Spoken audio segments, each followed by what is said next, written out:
the electorate's going to be 60% black, and then you move into Super Tuesday states. It's going to be critically important for any of these candidates, including Warren, to have, a sizable chunk of support from black Americans. Noah, what about voters who are looking at her detailed plans and don't like them?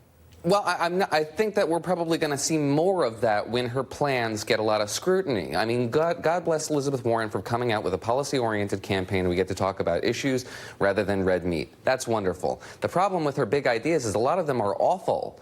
Her notion here that we should create some sort of a system where we can pay for child care for people with $50,000 less, or 7% of your income, for example, means you have to cap costs in the child care industry. You do that by one of two ways: regulating the industry, or creating some sort of a federal alternative. I'm not sure if people are going to like dropping their kids off with federal daycare.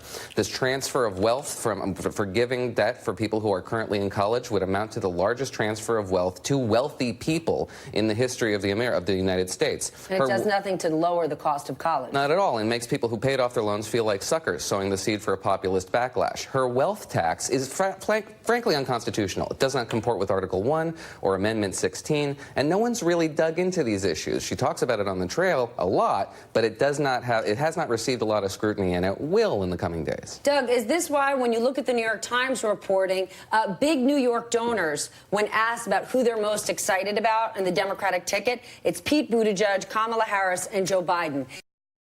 Even Elizabeth